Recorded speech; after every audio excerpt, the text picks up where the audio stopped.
What is going on, guys? And just look at this. We are now on our 8th coaster, and I'm showcasing that I built queue lines to all the rides that we had before that I didn't have lines connected to. The dive coaster was the only one originally that was open so that all of the guests can ride them, because honestly, I'm not stalling, but we've basically already built a sandbox. This already has been a Let's Play sandbox. So I'm just reluctant to start a new one until I finish out this one, but this I think is going to be the final coaster. And this is going to be a B&M Hypercoaster, and it starts out with Fury colors and ends out with Fury colors, just like the Millennium Force looking Intamin Giga that we built. This ride, I'm just keeping the same colors that it has because I think it looks so nice. So first things first, I'm trying to get an 8-car seat. It's just so that it's standard. For some reason, I went back to 6. I didn't figure out how to do that. And then honestly, compared to the Giga, which that video was an hour and 20 minutes, this one is 50 minutes. I feel like this one came out way better than I thought it would. So what I'm going to try to do here is have a block right out of the station and then have a turn. I don't know if you guys saw the Intamin Giga episode before this. By the way, every coaster that I just showcased has an episode just like this that has its Let's Play and showcases its building. But then I'm going to have another block right before you just saw me place that before the turn. And of course, I'm forgetting to add the catwalks and all of these. And then I'm just going to have a friction brake right here. So boom, we already have 3 blocks right there. And then we're going to have a mid-course brake run. And I don't know if I'm going to add this. Like, you guys will see, hopefully at some point, how amazing this ride runs. Like, it has 3 trains on it constantly. Like I said in the last video, I'm thinking of doing a video that's like through the eyes of the peeps in this. I don't know if they're called peeps or just what the people are, but if I do that, I'm definitely going to showcase the park a little bit in that. But this thing just sends trains. Like, this thing goes through the line like no other, and it always has a line. Of course, everybody likes the B&M Hyper in the park, even though it's in the back. Still one of the most popular coasters in the park, but this thing just chews through people. And just like every single coaster that I've done so far, this is the part that takes the longest, trying to shape this drop, especially because it's a B&M Hyper. I had to get it just right, and that wasn't right. That was more, if that would have been a great arrow drop. So this is honestly the worst part of this. For a B&M Hyper, I thought this would be extremely hard, but I am very happy. I said this in the last video. This and the Intamin coaster before, you can definitely tell that my skills have changed since the start of building these coasters. These definitely came out at least flowing extremely impressive for me, considering these are my first coasters on a controller. So I really feel like I've got the hang of it, and now I'm honestly better at this than I am at the PC version. So if you have watched all of these videos, then thank you, and I hope these have served as like a guide for you, or just, you know, seeing multiple types of coasters built on the console and just seeing me firsthand being a PC player, just adapting, and that looks pretty smooth. We'll use the smoothing tool and see what we can get out of that.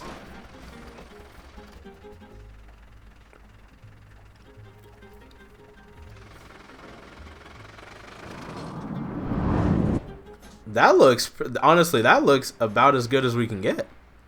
I don't know if I make any more tweaks to it after this, but that looks pretty good.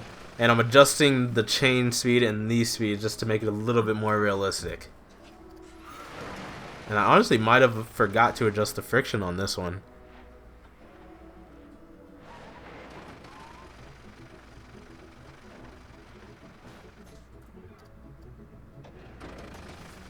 I should probably add, I don't think I end up adding catwalks to that small track section between the station and the lift too. I should probably do that at some point. Alright, so I slowed down the speed that it goes out of the station too, so that it just doesn't haul out of the station and then slow down as it goes on the lift. So that looks a lot more smooth.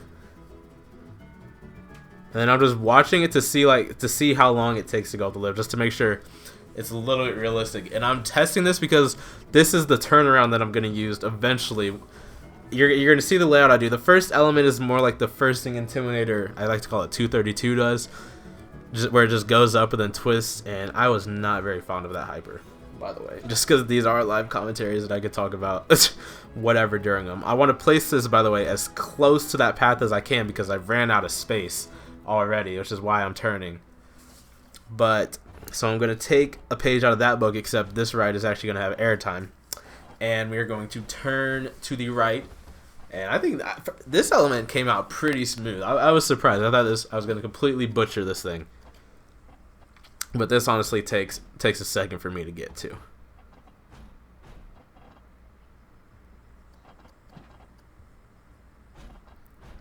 And just like I complained about with the Giga, the banking on these, there's some times where you cannot change it once you've set it. Like afterwards, you can't go back and change the banking at all, which sucks. So that's why I'm never gonna have a perfectly banked coaster. And I think that's probably one of the examples right there, is just going into that transition. If I'm remembering correctly, it's not 100% smooth. It's either that or the end helix on this. Probably both of them. So just trying to make sure I get this height correct, because I really want this to be smooth and graceful, just like a B&M Hyper. And I feel like I've really accomplished that.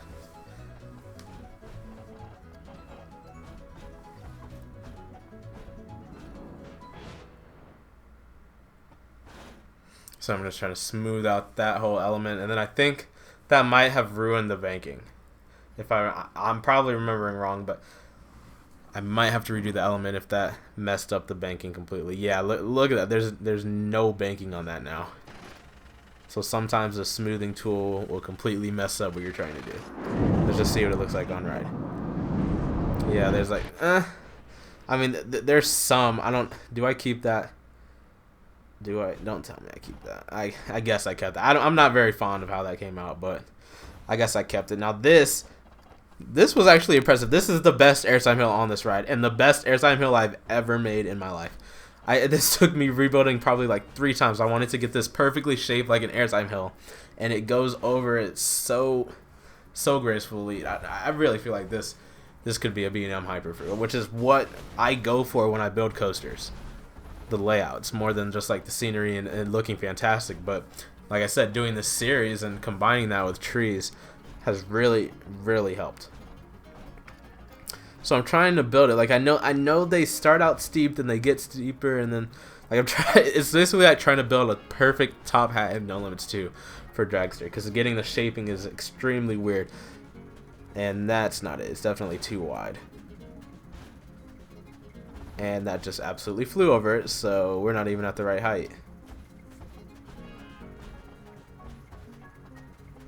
And I realize that I'm banking as I'm doing these, so that's not helping.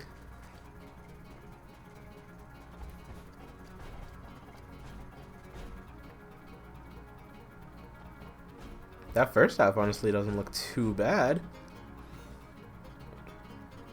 No, it does. From this angle it does. Well, let's see what smoothing it out does.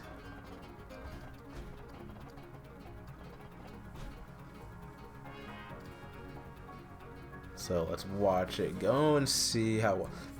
Did I turn the testing to 3 trains already?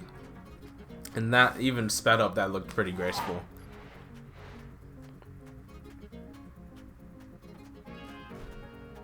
So like I said, the next element after that is I'm gonna take a book out of, I believe it's Shambhala, where it has this like figure 8 turnaround. And honestly, I don't want to say I should have rebuilt it, because it would have probably come out way worse, but the banking is not phenomenal in the pre-built.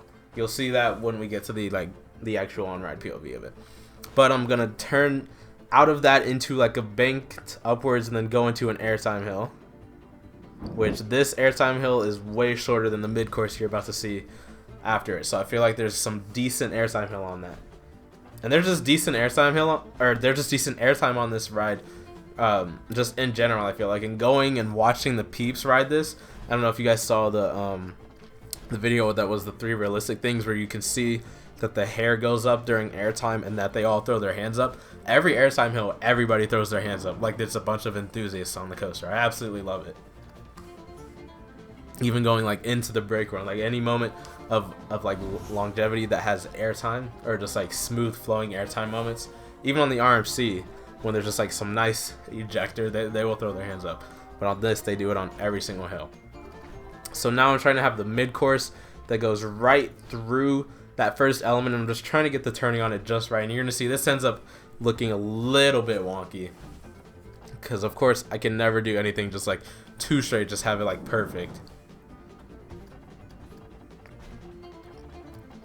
Plus I'm also just trying to get the right height, because we don't, of course we don't want to have the mid-course kill it, but we want to have a decent amount of speed going through it at the same time.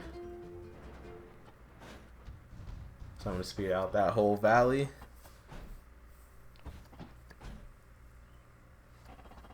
And now, just like every mid-course, if you've seen the rest of the episodes, I do a friction brake and then a block brake.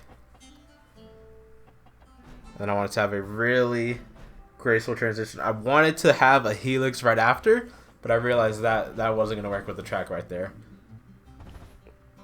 Plus, I also, from where I wanted to end, that wasn't going to work either. So I figured let's just flow out of the mid course and then go up into a little airtime hill, basically, that does a helix. And I think if I was knowing how this comes out, if I was able to change the banking, then this element would have came out absolutely perfect. But because of that, the banking's a little bit too sharp just as it comes out of it and as it goes into it. I know for sure that the banking is messed up at the top of that and I can't fix it. But this, I still think this is such a nice element. And really something that, like, just going through this hyper, definitely this is something that B&M could actually do. So we're just going to have the helix there, and then we're going to peel out right underneath that track. And then here, I wanted to do a big hill, but what I decided to do is take a page out of Orion and Mako's book and just do a little ejector speed hill. So we're just going to throw that in for the enthusiasts there. That's why I really feel like this could be a great B&M hyper.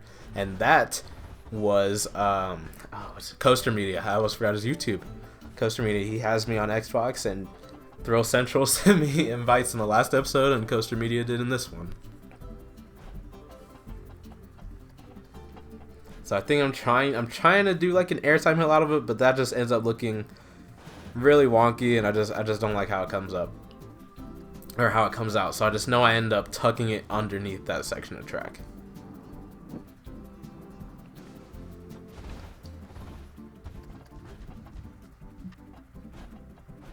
Plus, I really want to try to, like, at least a little bit line up that part of track with the brake run that I know I'm attaching back into. Because, of course, after these, I'm just going to have a couple more airtime moments and then back into the brake run. So now I'm adjusting the mid-course so that it doesn't slow it down. And I just want to see, like, how much speed it has going over this. And that is just so... It's so perfect and so slow. Obviously, it could have been a little bit smaller, so we're gonna do that, and that'll just make that absolutely perfect. It sounds like I'm cooking, like I'm narrating my cooking. Like that'd be absolutely perfect. So we end up tucking this helix right here, and I wish I could fix this baking right there at that moment. So it's a little bit too sharp right there. I wonder if I went back in and I spammed the smoothing tool, if that would work. But like I said, I ended up making a little ejector hill, even though Mako's didn't give me anything, but Orion's did. That was honestly probably my second favorite airtime moment on Orion. It's that small hill, and I think it comes out good on this one. Definitely gives some nice airtime. I mean, wow, just look at that. It reminds me so much of Orion. And then we're gonna have a nice big hill after this that I feel like if you see it from like the side angles, really feels like looks like one of Diamondback's return hills. And then I end up trying to do 2 more hills, I think, but that ends up not working. So what I end up trying to do is like one with the double down, and I don't like how that looks out. So I end up figuring out how to get 1 more hill in here eventually.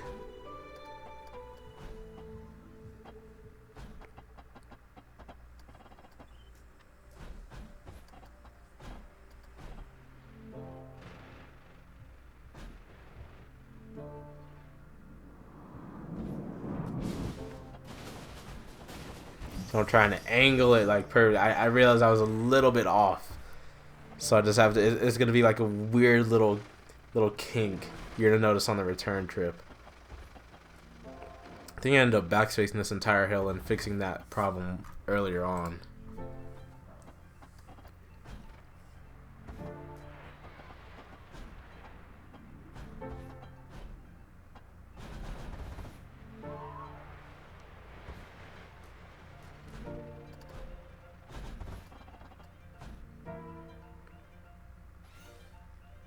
So the first thing I ended up trying is like, what if I had the brake run come all the way back here? And I was like, okay, then that would be way too long. So then what if I did something like this? And that looks pretty close to what the final product looks like, but I don't think I would have enough space. So okay, what if I just do a little dip? Which would be pretty cool. You know, Goliath at Six Flags Over Georgia does some weird dips before it goes into its brake run. You know, that's not angled, but I was like, okay, well then I could do something like this, and I could just move the block brake back. But if I move the block brake back, then I realized that it would be too short to be able to store a train on. So I have to redo that whole part.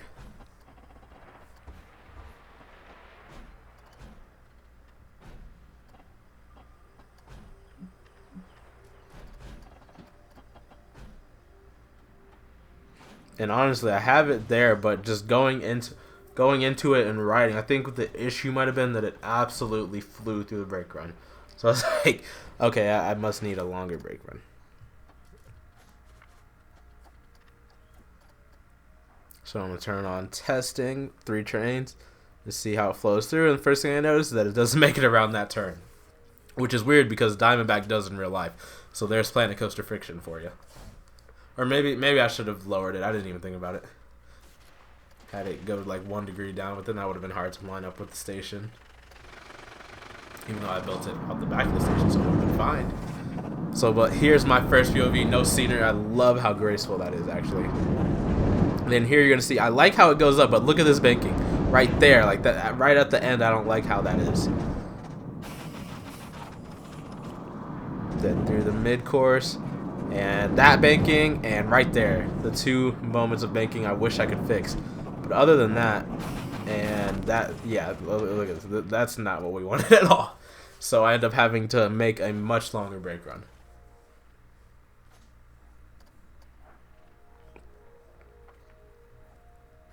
But other than that, every other element on the coaster I felt was pretty smooth. And I don't think I make much changes other than using the smoothing tool a little bit more. So I think I end up just having the brake run right from there, and then just having a long brake run there. And really, if you go back and watch the Intamin Giga and this ride, like I said in the last episode, I really wanted to start doing some incline brake runs because those are more realistic. But how well these slow the cars down is absolutely amazing to me. Like how realistic it looks, how it goes so. How the car goes into it so fast and just comes out so slow-mo. It just looks so smooth to me. And being able to, of course, run this park. This would never run on my computer, ever. My computer would crash trying to load this park, especially with 4,000 guests in it. Excuse me, my computer would definitely not be able to load this. But there is going to be this weird kink because I was a little bit off by like just a small angle. So there's going to have to be that weird little section of track where it lines up. But that's it. As soon as I finish programming that brake run with the deceleration and everything, after I see how it goes, that's it for the building of the coaster. So I just have to watch a train come across it.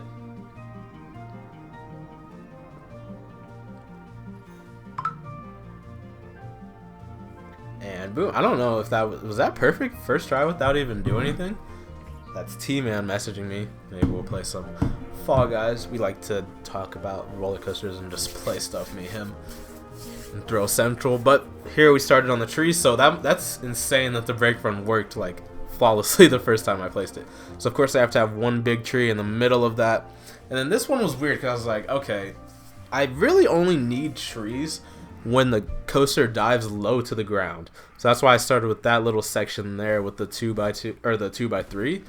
But then I realized, well, that would just look weird from like an aerial view. So I end up adding a bunch of trees. So I even end up lining the lift hill as you see. And then of course I can't just use one type of tree. So I end up using that one, placing them as much as I can, and then trying to find a different one. And here we have this one, so I end up using this for a few of the valleys.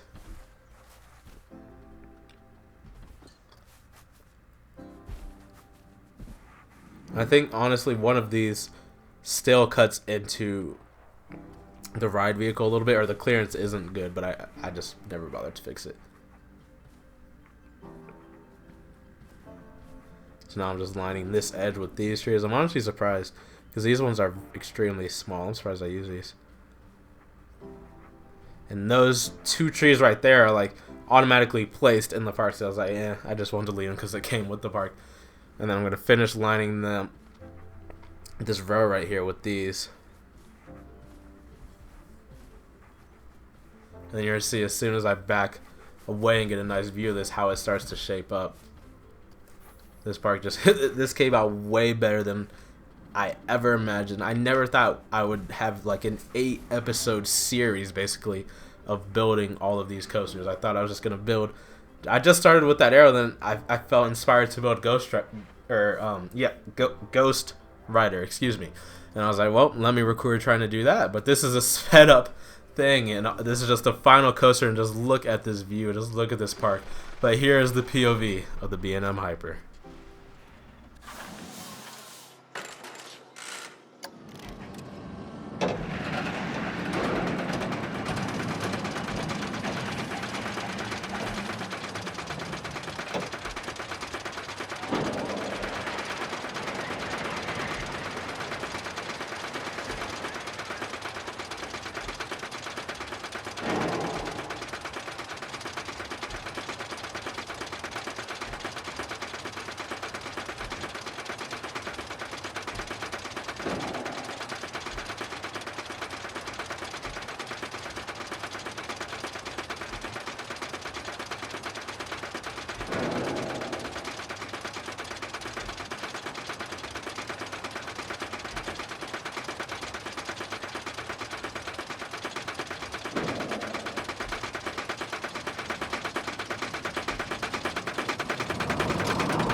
And there it is, the final coaster of this series.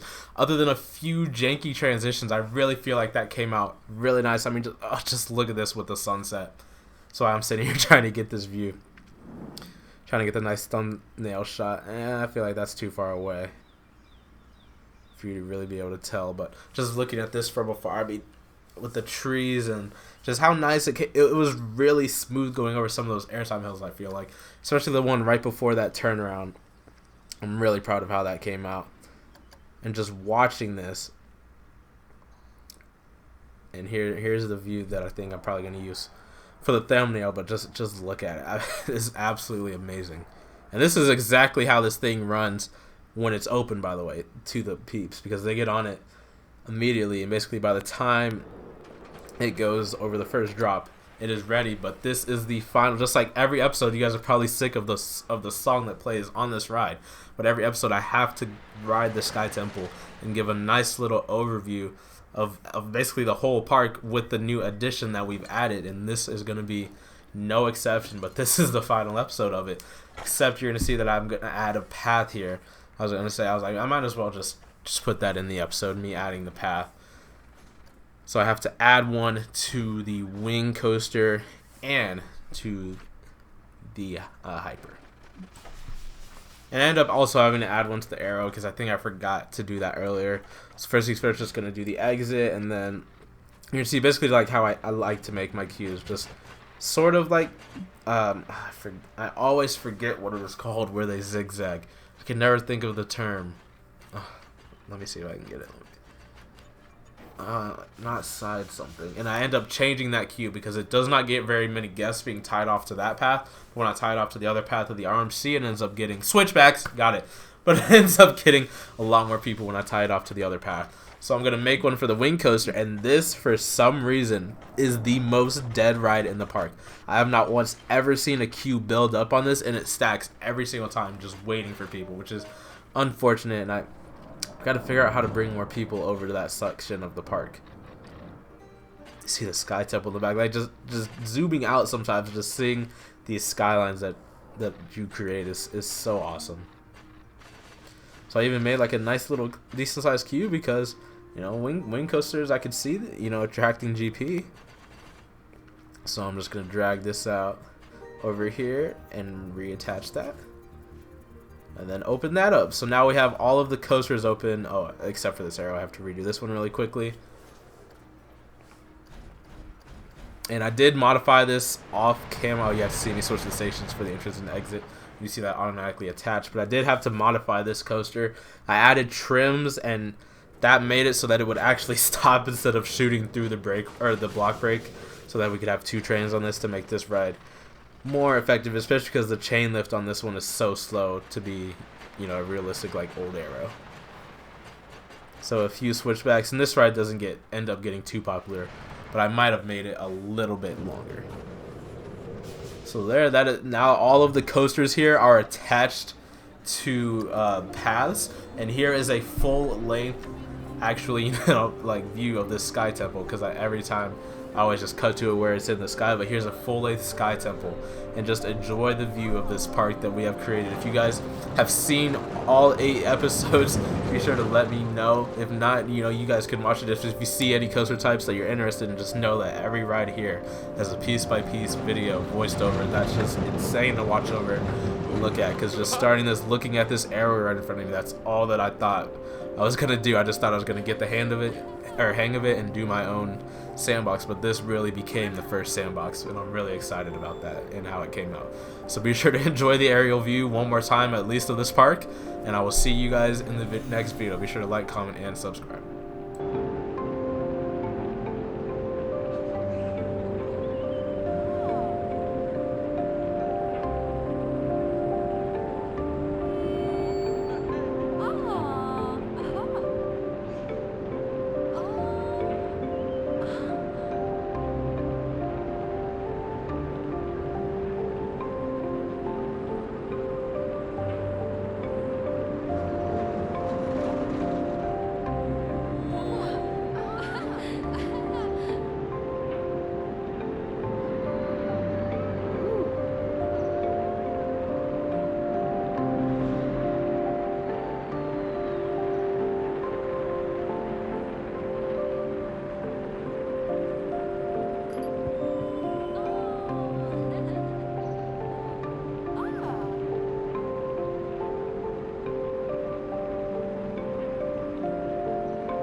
What?